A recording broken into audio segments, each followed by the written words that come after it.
Aproveitar que vocês já estão de pé e pedir que todos abram as suas Bíblias na primeira carta do apóstolo Pedro. Primeira carta do apóstolo Pedro, capítulo de número 1.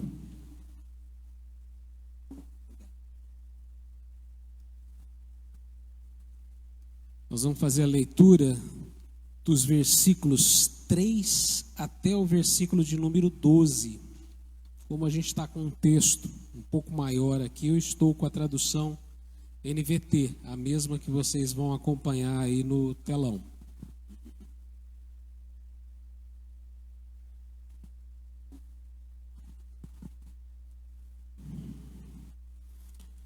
Hoje eu esqueci de pegar o óculos certo aqui, a gente vai ficando velho, tem óculos para perto e óculos para longe.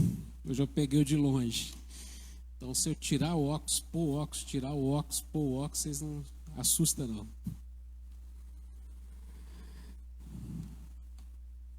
Todos acharam, irmãos? Amém? O subtítulo aqui na minha Bíblia, né, na minha versão aqui NVT, é A Esperança da Vida Eterna. E antes de fazer a leitura, eu queria pedir aos irmãos que observe nesse texto aqui algumas palavras, né, que depois a gente vai colocar aí, até se a Damares quiser colocar, pode colocar, Damares, no telão, naquele slide que você tinha colocado. Vamos dar uma olhadinha nessas palavras aí, antes da gente fazer a leitura. Olha lá, palavras como promessas, esperança, herança, salvação, fé. Eu gostaria que a partir de hoje você observasse essas palavras, não apenas nesse pequeno trecho que a gente vai ler, mas eu aconselharia, toda vez que você estiver lendo a tua Bíblia e que aparecerem essas palavras aí, você ir grifando. Você vai ficar espantado, né? Espantada com a quantidade de vezes que você vai se deparar com essas palavras. Por isso eu estou usando aqui o termo palavras-chave, né?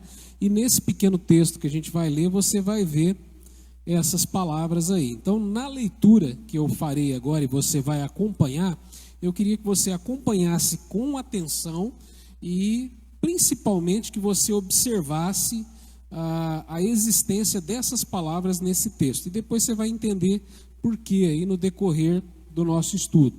Lembrando, tá, irmãos, que a gente está na continuidade do estudo de santificação. Nós estamos estudando a doutrina da santificação já há algum tempo e estamos utilizando essa carta de Pedro aqui como base para o estudo que nós estamos fazendo. Vamos lá, eu vou ler e os irmãos acompanham. Todo louvor seja a Deus, o Pai de nosso Senhor Jesus Cristo. Por sua grande misericórdia, Ele nos fez nascer de novo por meio da ressurreição de Jesus Cristo dentre os mortos. Agora temos uma viva esperança e uma herança imperecível, pura e imaculada, que não se deteriora, guardada para vocês no céu. Por meio da fé que vocês têm, Deus os protege com o seu poder até que recebam essa salvação pronta para ser revelada nos últimos tempos. Portanto, alegrem-se com isso, ainda que agora, por algum tempo, vocês precisem suportar muitas provações. Elas mostrarão que a sua fé é autêntica.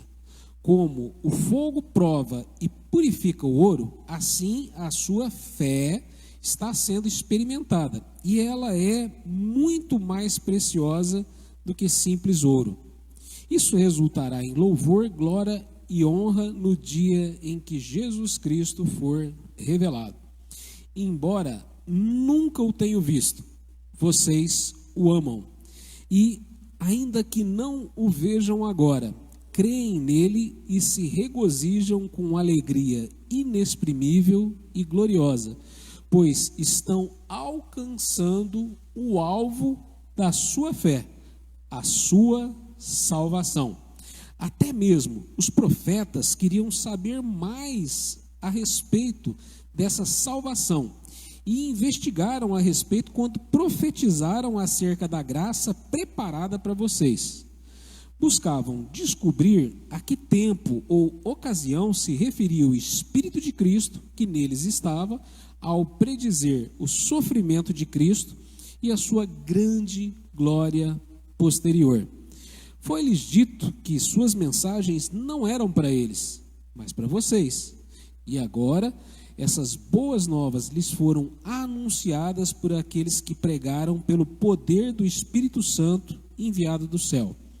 É algo tão maravilhoso que até os anjos anseiam observar. Vamos orar. Senhor nosso Deus, Pai Santo, maravilhoso, nós estamos na sua casa, Senhor, e em nome de Jesus nós pedimos permissão, Senhor, para entrar em tua presença, Pai.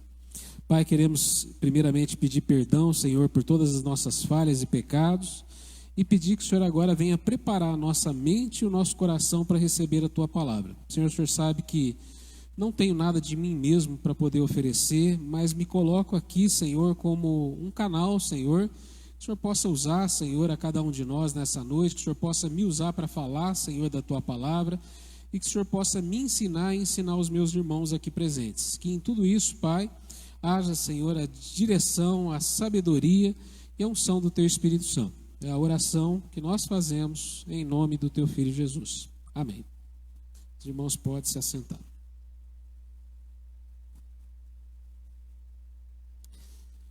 Irmãos, mais ou menos desde, acredito que 2, 3 anos de idade, eu frequento a igreja evangélica.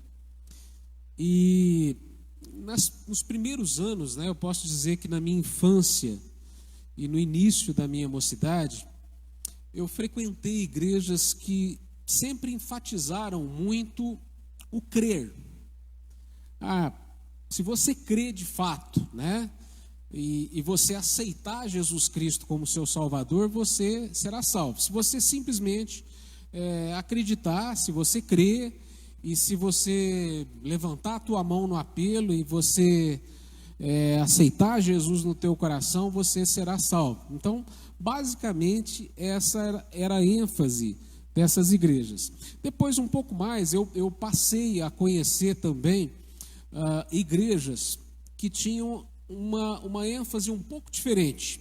Igrejas que muitas vezes pegavam aquele versículo que fala assim, mas aquele que perseverar até o fim será salvo. E aí, muitas vezes, isolavam esse versículo de um contexto de doutrina e criam que o membro comum de igreja, ele poderia, pela sua perseverança, pela sua vivência cristã, ter a sua salvação. Assim como também ele poderia perder a sua salvação. Então, eu tive contato com esses dois polos, vamos chamar assim, de doutrina. E o que eu quero dizer para vocês é que ambos estão, de certa forma, errados. Por quê? A segunda hipótese, ela está errada. Por quê? Porque eu não persevero para ser salvo. Eu persevero porque sou salvo. Então, a perseverança, ela não é uma obra da minha parte para que eu ganhe a salvação, mas ela é uma consequência de algo que aconteceu comigo. Então, nós temos que entender por esse lado. E o outro lado também, aquela igreja que muitas vezes enfatiza muito essa crença, muitas vezes ela peca ou ela erra na questão de não enfatizar tanto a questão da santificação. Então, irmãos, eu quero te dizer o seguinte, que a salvação, conforme nós citamos aqui naquele primeiro domingo, que a gente pregou aqui esse ano de 2021, ela é algo muito amplo. Ela abrange passado, presente e futuro. E ela é algo muito grandioso. Então a gente não pode achar, nós como cristãos, nós não podemos achar que é simplesmente uma crença. Tem gente que acha que porque um dia tomou uma decisão numa igreja e porque ele acredita que Jesus é o Filho de Deus, que veio à terra, e simplesmente isso o levará para o céu. Ele acha que simplesmente essa crença vai levar ele para o céu. E não é bem assim. Por quê? Porque se a gente analisar o que acontecia com o pessoal, né, eu estou indo lá no início do Novo Testamento, eu estou indo lá para o livro de Atos, né, eu estou indo para os primórdios da igreja cristã, conforme nós conhecemos na segunda aliança, na aliança da graça. Nós vamos ver que aqueles primeiros cristãos, eles nem eram, muitas vezes, conhecidos como cristãos. Depois eles passaram a ser conhecidos como cristãos. Mas eles eram conhecidos, né, falando aqui do meu jeito, como o povo do caminho. Né? O povo que seguia, né, um caminho. Né? E por que isso? Porque a salvação, ela implica em algo muito completo, muito grande. Nós não podemos achar que cristão é aquele que frequenta uma igreja. Nós não podemos achar que cristão, verdadeiro cristão, é aquele que tem um cartão de membro, ou aquele que foi batizado. Não, o verdadeiro cristão, ele sofreu uma transformação total com a obra da salvação operada pelo Espírito Santo na vida dele. Ele nasceu de novo. E se ele nasceu de novo, ele faz parte de um novo caminho. E nós sabemos que esse caminho é Jesus, né? E esse povo os nossos antigos irmãos lá que começaram a igreja cristã, eles eram chamados do povo do caminho, por quê?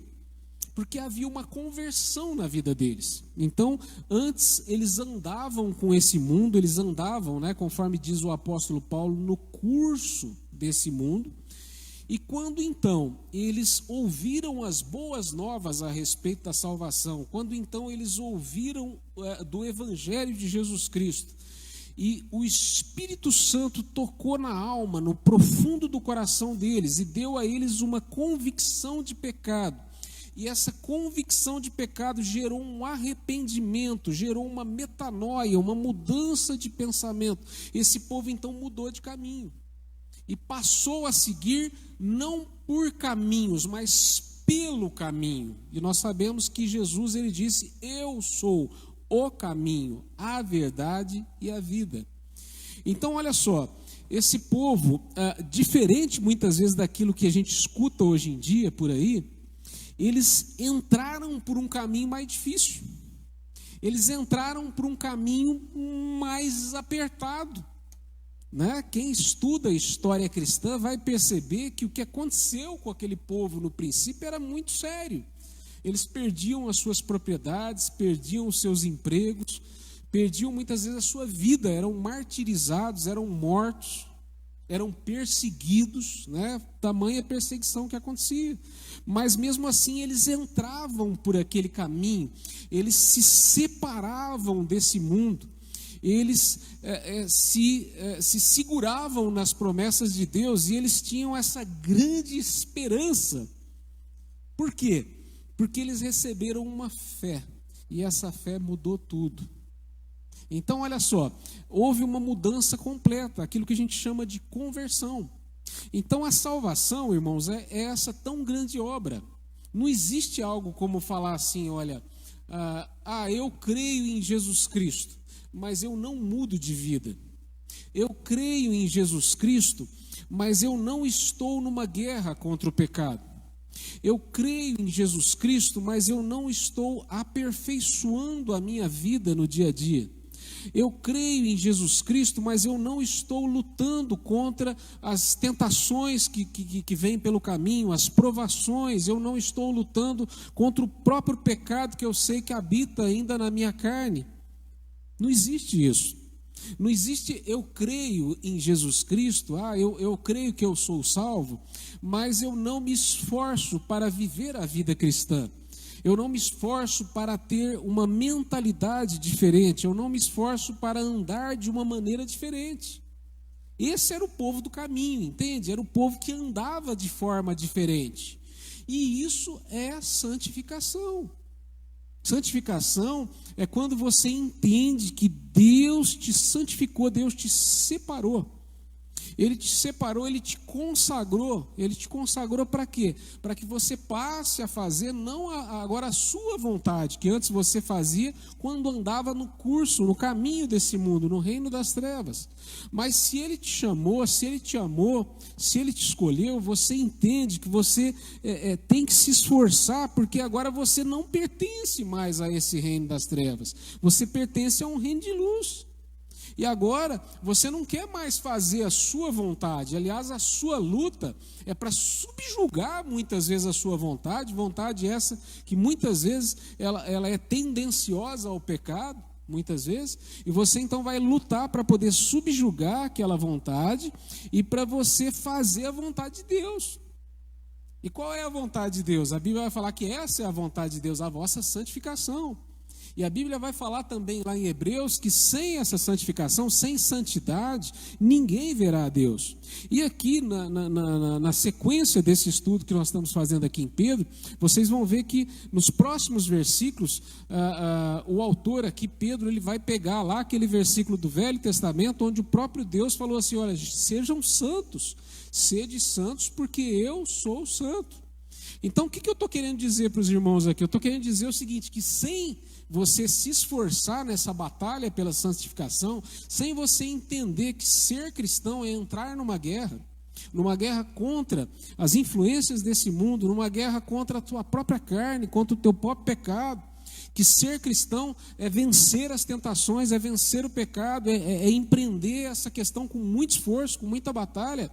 Então você não é cristão se você não entendeu isso, se você não exerce essa salvação. Nós pregamos aqui no primeiro domingo do mês sobre aquele importante versículo de Filipenses, onde Paulo vai falar assim, operai a vossa salvação com temor e tremor. Esse operar a salvação nada mais é do que o processo da santificação.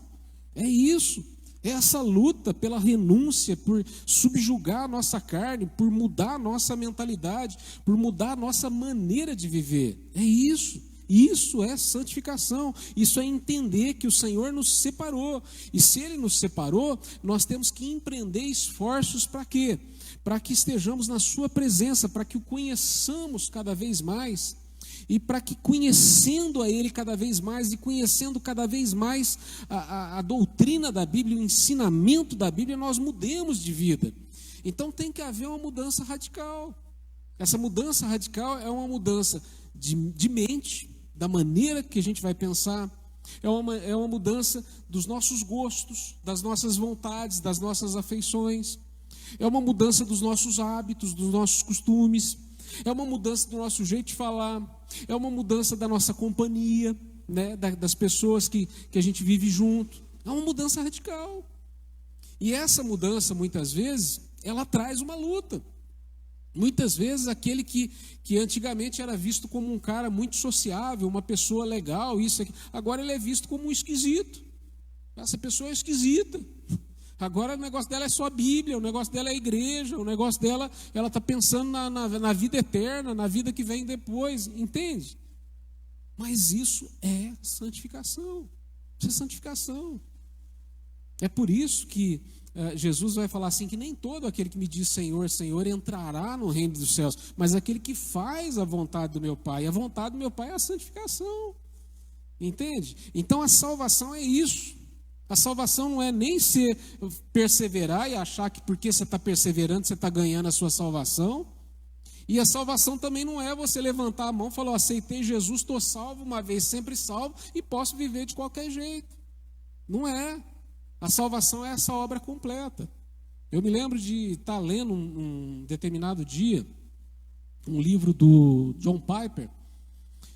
E nesse livro do John Piper, ele fala que certa vez, não sei se foi na igreja dele, ele confrontou um homem que estava vivendo em adultério. Então estava frequentando a igreja, vivia na igreja, membro de igreja, se professava como salvo, né? Mas vivendo em adultério. E o John Piper chegou para ele e falou o seguinte, falou, não, se você não parar com isso, se você não vencer esse pecado seu aí, você vai para o inferno. E aí ele olhou para o John Piper e falou, mas então o senhor está querendo me dizer então que é pelas obras que eu sou salvo? Então o John Piper quis dizer para ele, falou, não estou dizendo que é pelas obras que você é salvo. Eu estou dizendo que se você foi verdadeiramente salvo, então você não vai suportar viver a sua vida em adultério. E essa confusão ela é feita até hoje. Muitos cristãos acreditam que irão para o céu porque simplesmente fazem parte de uma membresia. Mas os gostos ainda não mudaram. A mentalidade ainda não mudou. Ainda não há uma batalha sendo travada para que haja santificação. Não há. Ainda não há uma batalha para que aquela pessoa se esforce para ter uma vida devocional diária com Deus, para que ela coloque os meios da graça a seu serviço. Não há isso. Então, se não há isso, não há santificação. E lá na primeira carta do apóstolo Paulo aos Coríntios, no primeiro capítulo, se não me falha a memória, no versículo 29 ou 30, acredito que no 30, vai falar que Jesus foi feito por nós sabedoria de Deus e justificação e santificação e redenção. Então, quando eu recebo Jesus, eu recebo uma obra completa. Eu não fiz nada, Jesus me alcançou, Deus me alcançou soberanamente. Efésios 2,8 vai falar que pela graça sois salvos por meio da fé. Isso não vem de vós, é dom de Deus. Não vem das obras para que ninguém se glorie, mas nós somos feitura sua para as boas obras, as quais Deus de antemão preparou para que andássemos nela. E quais são essas boas obras? Significa que eu vou todo final de semana estar distribuindo cesta básica. Pode ser uma boa obra, mas não é isso. Eu vou fazer sopa todo dia e vou distribuir para quem tem fome. É uma boa obra? É uma boa obra, é uma boa coisa para você fazer, mas não é isso. Quando a Bíblia se refere a essas boas obras, ele não está falando só em obras de caridade, em obras assistenciais, que são sim importantes. Mas está falando nas obras que acompanham a salvação. E essas obras acompanham a salvação justamente no processo de santificação. Entende? É isso. Então, o que acontece? A partir do momento que nós somos salvos, irmãos, é despertado um interesse em nós. E esse interesse ele começa a partir do momento que nós ouvimos as boas notícias, as boas novas, aquilo que a gente chama de evangelho, e ele continua. E quando ele continua, há um despertar dentro de nós para quê? Para que conheçamos a Deus e o quê? O primeiro item que está escrito aí no telão, irmãos. O que está escrito aí? Fala em voz alta para mim. Promessas. Promessas. Irmãos, as promessas de Deus, elas são importantíssimas. Nós deveríamos ler a nossa Bíblia diariamente tentando descobrir as promessas de Deus para nós. Por quê? Porque através das promessas de Deus, nós começamos a ter esperança na nossa vida. E essa esperança, ela está ligada ao quê? À nossa herança. E qual é a nossa herança? Eu pergunto para os irmãos. Qual é a sua herança? Qual é a minha herança? A salvação, a vida eterna. E a gente pensa nessa salvação, irmãos, de uma maneira tão pobre. Nós conhecemos tão pouco dessa salvação. Mas o texto que eu acabei de ler com vocês fala assim que essa salvação é algo tão grande que os profetas, os nossos irmãos lá do Velho Testamento que profetizaram a respeito disso, eles ficaram curiosos, eles inquiriram, eles perguntaram a respeito de que tempo que iria ocorrer isso.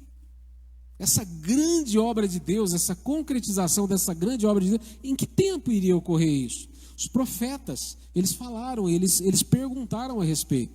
E no final do texto que eu acabei de ler com vocês na abertura, fala assim, que até os anjos, né? Olha que bonito aqui, o último versículo fala assim, olha, foi-lhe dito, né, para os profetas que as suas mensagens não eram para eles, mas para vocês, para o tempo de vocês. E agora, essas boas novas, essas boas notícias, ou seja, esse evangelho, lhe foram anunciadas por aqueles que pregaram pelo poder do Espírito Santo enviado do céu. E o final do versículo aqui na NVT fala assim, isso é algo tão maravilhoso que até os anjos do céu anseiam observar. É algo profundo, irmãos, é algo maravilhoso.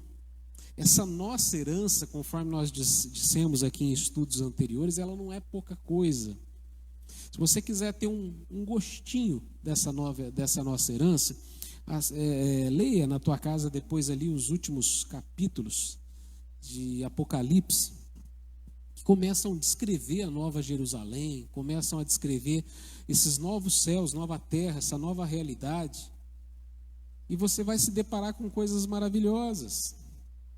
Para onde nós estamos indo, irmãos, é um lugar onde ninguém vai precisar mais vender nada para ninguém, comprar nada de ninguém. Ninguém vai precisar preocupar mais com pagar as contas, ninguém vai preocupar mais com doença, porque não vai ter doença, com morte, porque não vai ter mais morte. A Bíblia fala que de nossos olhos será enxugada toda a lágrima, não haverá mais sofrimento. E o mais maravilhoso, irmãos, não haverá mais pecado. Não haverá mais pecado. Essa luta que nós temos contra o mundo, contra o diabo, contra nós mesmos, não haverá mais, porque nós seremos como Ele é, como Cristo, nós seremos glorificados. E o mais maravilhoso ainda que isso, nós o veremos face a face, nós habitaremos com Deus. E habitaremos com os nossos irmãos, com os santos de Deus e com aqueles nossos entes queridos que já partiram em Cristo. É algo profundo, irmãos, é algo maravilhoso, é algo que o prazer mais intenso desse mundo não consegue copiar, não consegue chegar perto.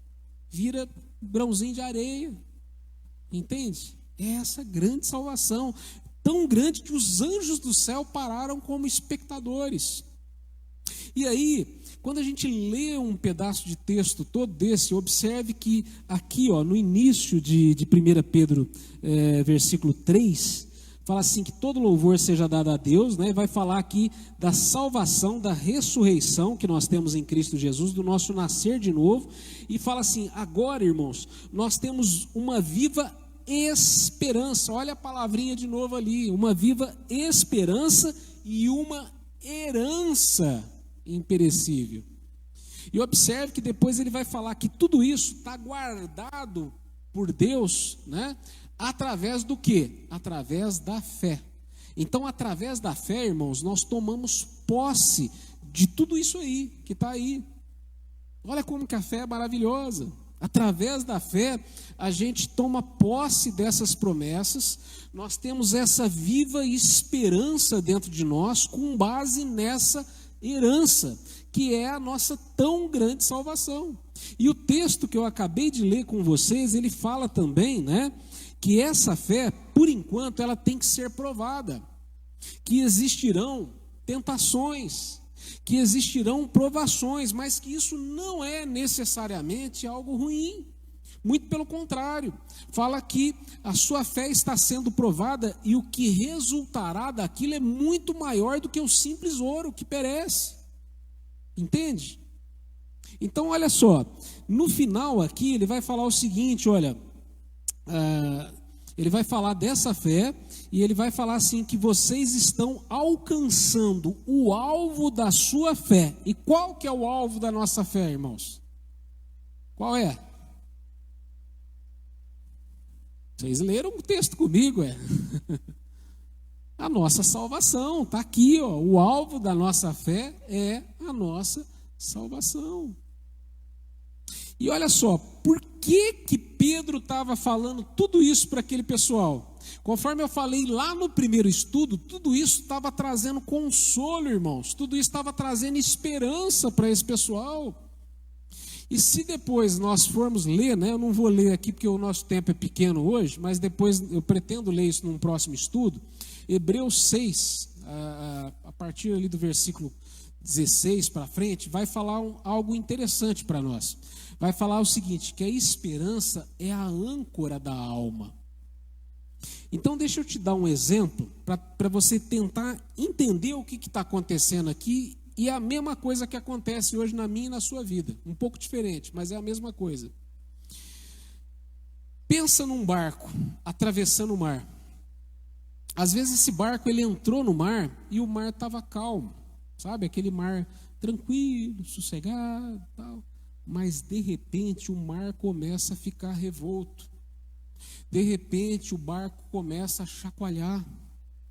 De repente o tempo fecha e vira uma grande tempestade. E há, irmãos, tempestades que são tão grandes que o barco é melhor ele não navegar. É melhor ele ancorar. Então pensa bem, vamos pensar na época de Paulo aqui, aqueles navios feitos de madeira. Chegava lá o capitão atravessando o mar e de repente vinha aquela tempestade tremenda. O que era importante ele fazer naquele momento que não dava para navegar mais? Às vezes, se ele fosse navegar, os ventos fortes iriam levar o barco para poder bater, às vezes, num rochedo que estava próximo. E aí o barco iria se despedaçar naquele rochedo e eles iriam se afogar. Então, o que o capitão fazia? O capitão lançava a âncora. E a âncora, ela não podia ser feita de qualquer material. Uma âncora não pode ser feita de ferro fundido. Ela tem que ser feita de ferro forjado, de algo sólido. Por quê?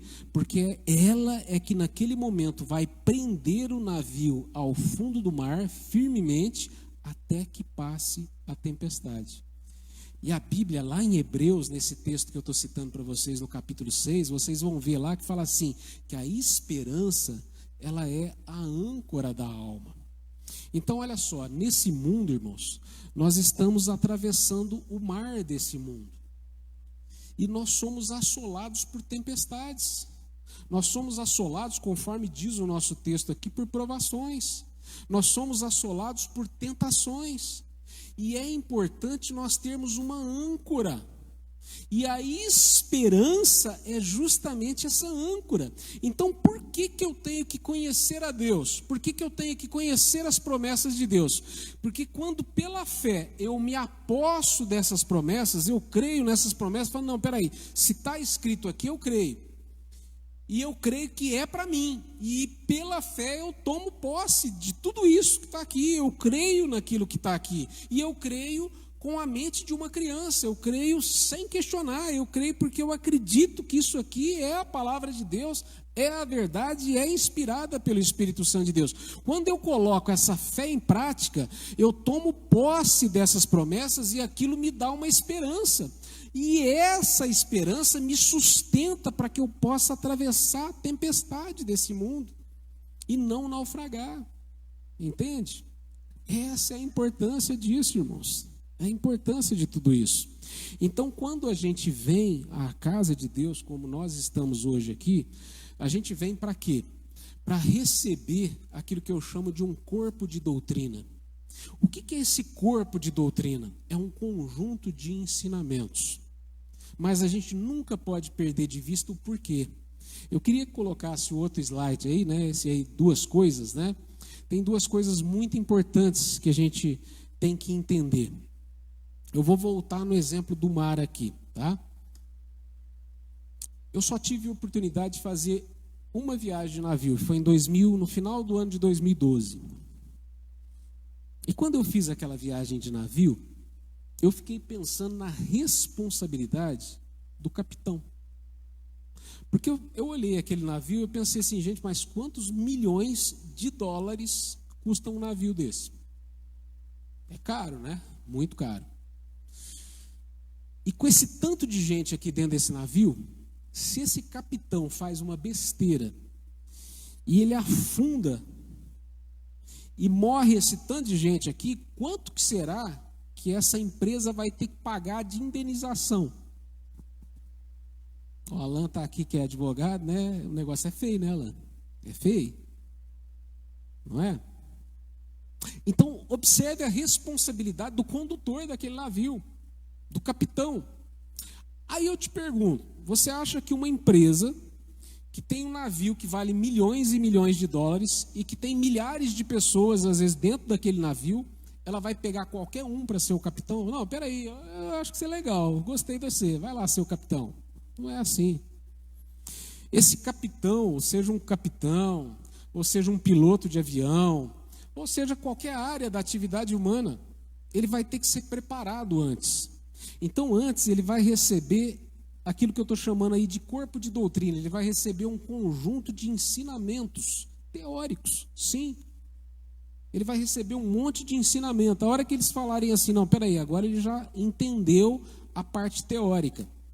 Aí, ainda assim, eles não vão dar um navio para ele dirigir.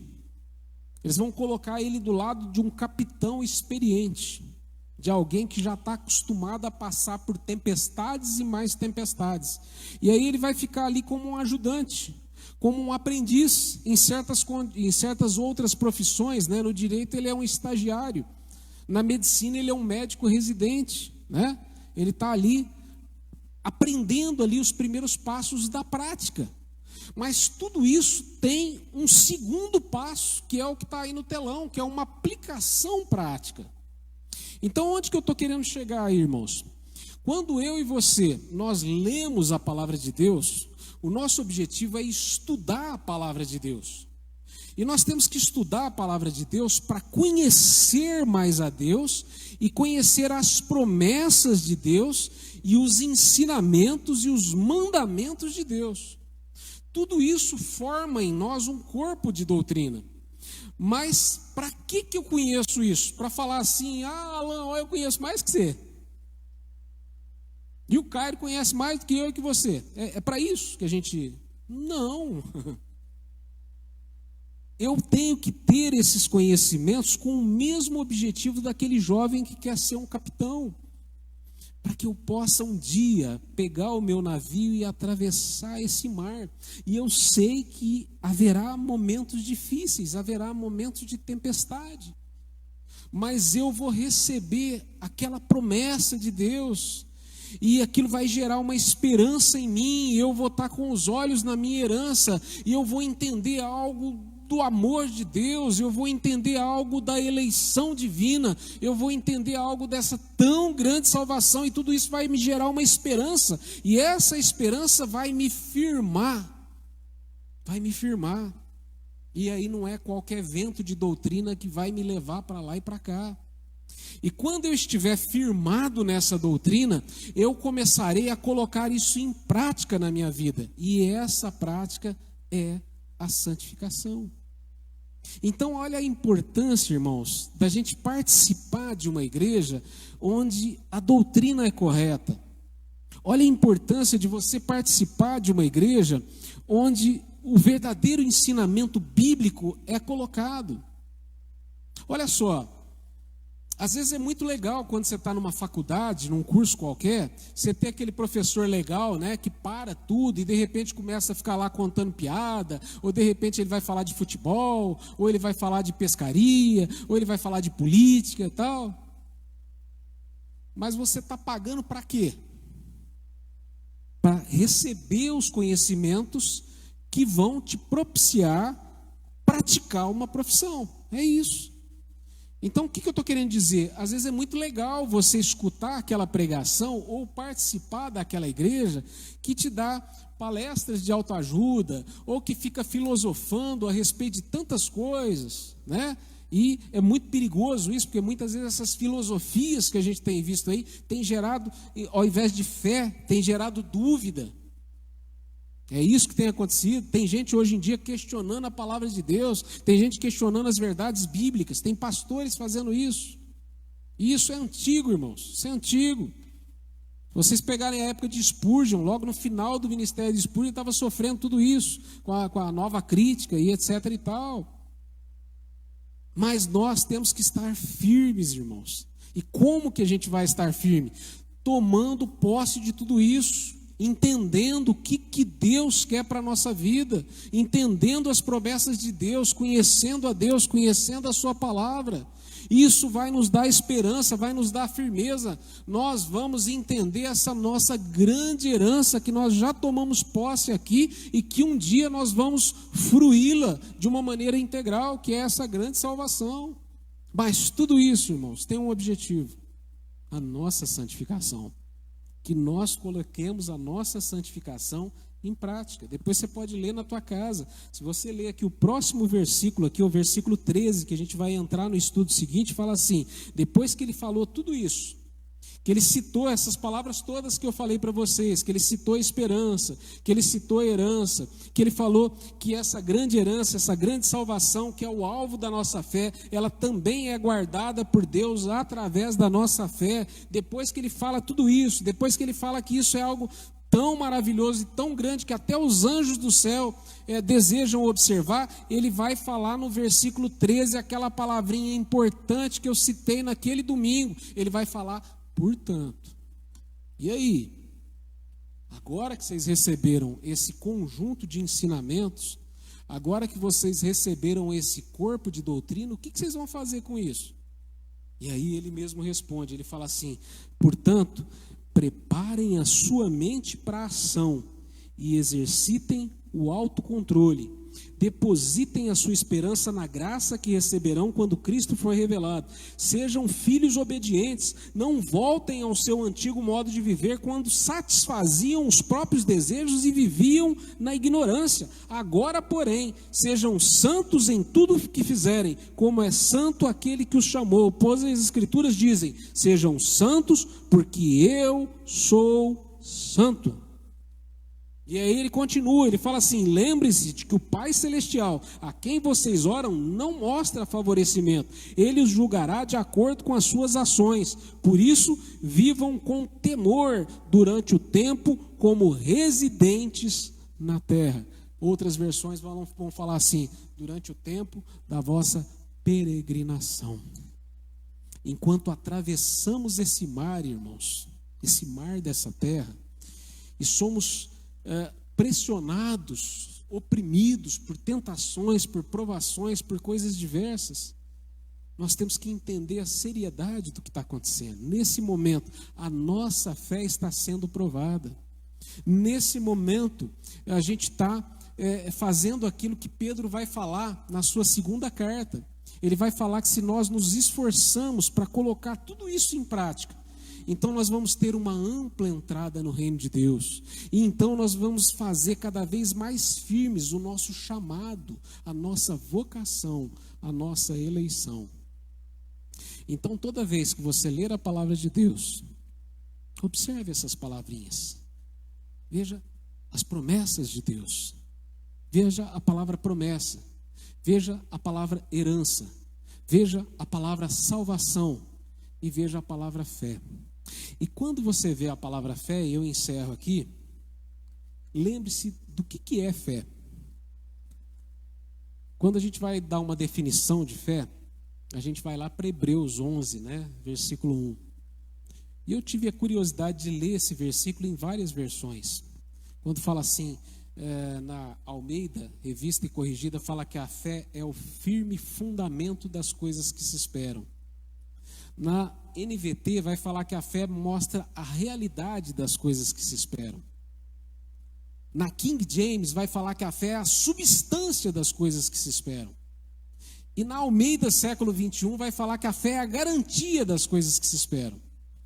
Então olha só, irmãos, nessa travessia desse mar aqui, que é esse tempo que nós estamos aqui na terra, o próprio Jesus fala que nós teremos aflições, que nós teremos provações e que nós seremos assediados pelas tentações. Mas cabe a nós exercer a nossa fé. A fé é que torna essas palavras aqui em realidade. Pela fé, a promessa de Deus deixa de ser uma palavra escrita e é algo real na tua vida. Pela fé, você consegue visualizar essa grande herança. Pela fé, você toma posse agora dessa grande salvação. Pela fé, você tem uma esperança que te motiva, que te renova. Você pode escorregar, você pode cair, mas você levanta e você continua na batalha cada vez mais firme. Por quê?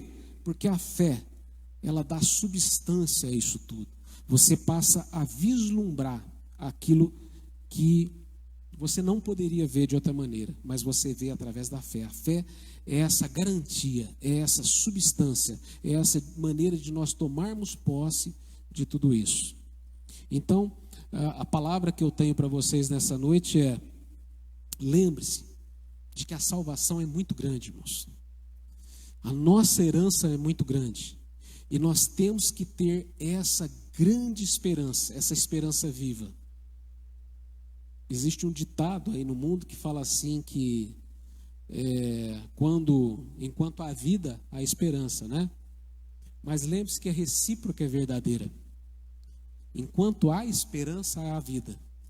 Porque uma vida sem esperança não é vida, é sobrevida. E Deus não nos chamou para uma sobrevida. Deus nos chamou para uma vida abundante e eterna.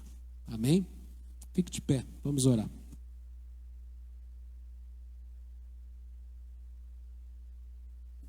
Senhor nosso Deus e Pai, te louvamos e agradecemos pela Tua palavra, Pai. Pai, pedimos agora, Pai, que a operação do Teu Espírito Santo em nossas vidas, Pai, possa, através da fé que o Senhor nos dá, dar substância, Senhor, a esse ensino. Que nós possamos ser despertados, Pai, para as Tuas grandes promessas, Pai. Na segunda carta do apóstolo Pedro, ele vai falar, Pai, que o Senhor é quem nos deu essas grandes promessas. E o Senhor nos deu essas grandes promessas, diz lá no primeiro capítulo, para que nós sejamos participantes da natureza divina e escapemos da corrupção que há nesse mundo, Pai. Então nos ajuda, Pai, a ver, Senhor, não ver apenas através de uma leitura, mas ver com unção, Pai, do Teu Espírito Santo essas grandes promessas, que possamos ter essa viva esperança na nossa vida, que ela possa ser a âncora da nossa alma, Pai, para que possamos atravessar o mar desse mundo, Pai, e finalmente, Senhor, tomar posse dessa tão grande salvação, que possamos colocá-la em prática, Pai, através da santificação das nossas vidas. É a nossa oração que nós fazemos em nome do Senhor Jesus. Amém.